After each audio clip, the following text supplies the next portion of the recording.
Hello everybody, I'm super happy to present you this video. I've been working on a POC, a proof of concept for a customer, and for a week, and I want to show you the result of the POC because it's a very interesting use case. Okay, so the customer's need is very simple. The customer wants to do machine learning with big files. The average size of files is something like 3 gigabytes. Okay.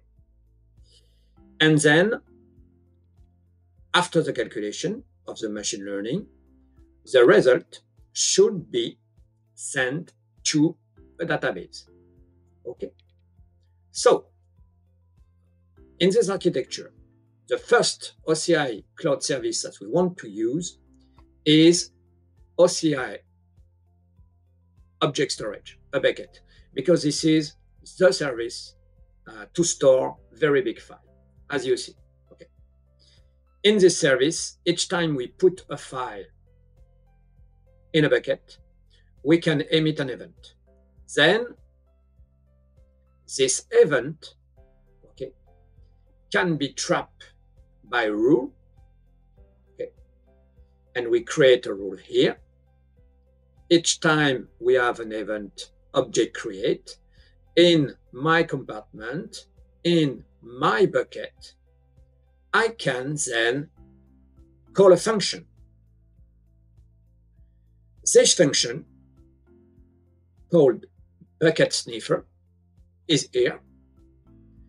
And the goal of this function is to call an Argo workflow, because we decide to use Kubernetes cluster as a calculation cluster. And Argo Workflow is a very nice solution that could be used with machine learning. Actually, the customer is using script, Python script on-premise with big files on on-premise servers. And so we can put the script in a container or use just the script, and we can use it directly in Argo Workflow. It means that this product will transform our Kubernetes cluster into a calculation cluster with a very nice console in order to monitor, to administrate, and so on, and so on, and so on. And we have nothing to do with Kubernetes.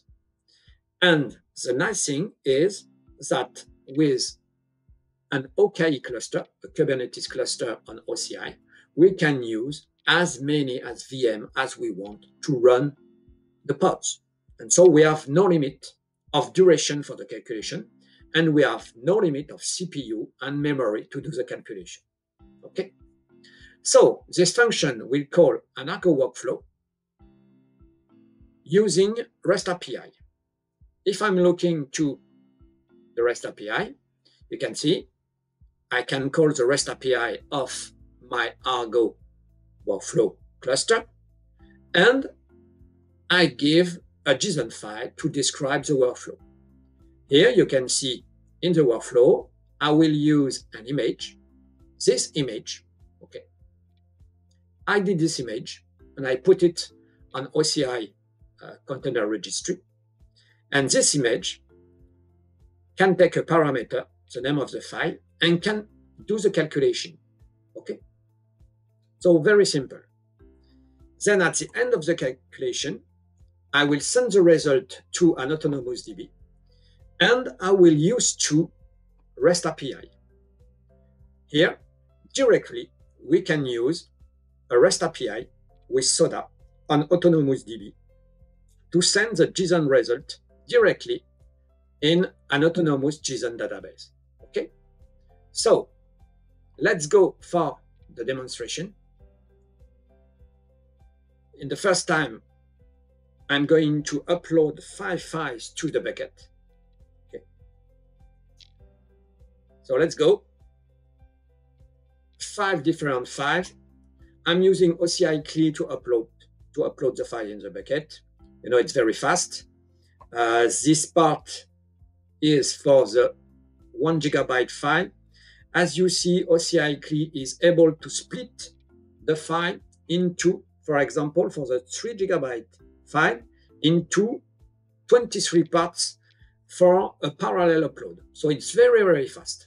After that, as you see, directly, we have some calculation on Argo Workflow, because if we are going to look at the rule, okay, we see that the rule is running, so an event was trapped, and the function here was called.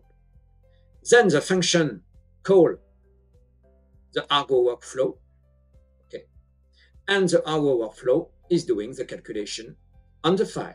Okay, if I'm looking here, I can see the result. I do a calculation of the demo file 1 GB, and I calculate the total number of characters in the file. Okay, and the duration of the calculation was 17 seconds.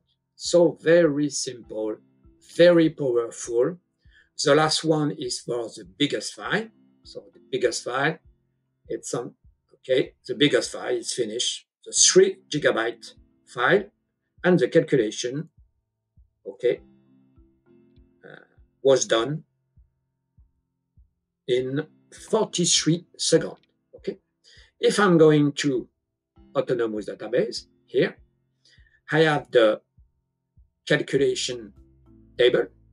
The calculation table here store the result in a JSON document. Okay, and I can do a relational view of the JSON document. I did that with this view, G-calculation detail view. If I click here, I'm looking at the result directly. And so, as you see, it's a very, very nice architecture. First, if you fail to upload the file, then you can do it again. Okay, it's not a problem. After that, an event is trapped, a rule is running, and a function is called. If you have a problem, you can call the function if you want directly, or you can just call the workflow, because the only goal of the function is to call the workflow, and you can call the workflow yourself. Okay. If you have a problem after the calculation, then you will see all the logs here, so you are able to understand everything. Okay, it's very, very nice. And then, if you have a problem inserting the result in Autonomous DB, you can update to an update later using directly the REST API on Autonomous DB. So how you see, it's a very, very strong solution, because you can send a lot of files to the bucket at the same time, and the customer need is something like, the need is to send something like 3,000 files at the same time, so you can have a lot of calculation at the same time. Okay, you will use a Kubernetes cluster, and so worker node. A worker node it's a simple VM with CPU and memory, and you can have what you want about the number of CPU and memory. And when you are not doing calculation, you can turn off the VM in order to not pay for them and to not pay for the worker nodes. And so it's a very, very strong solution. As you see, you have no limit about the number of calculation. You have no limit about the duration. Here we see 59 seconds to read a 3 GB file. But in fact, I'm not doing machine learning algorithm. And then the real time for the customer will be something with 20 minutes. And it's okay. You can run during 2 hours, 20 minutes, 3 days if you want. It's okay. And so this architecture is very, very powerful. This architecture can scale as you want. And so it's a very, very nice solution. I use Papertrail to get the log of the function. So it's another product on the market. Or we can use OCI logging. And so you are able to monitor everything, as you see. You can monitor everything, the rules, the function, the log of the function, the workflow, the calculation, and so on, and so on, and so on. So I have finished. Sure, really, I love this architecture, and that's why I did this video. I hope you will love it too. Okay, bye-bye.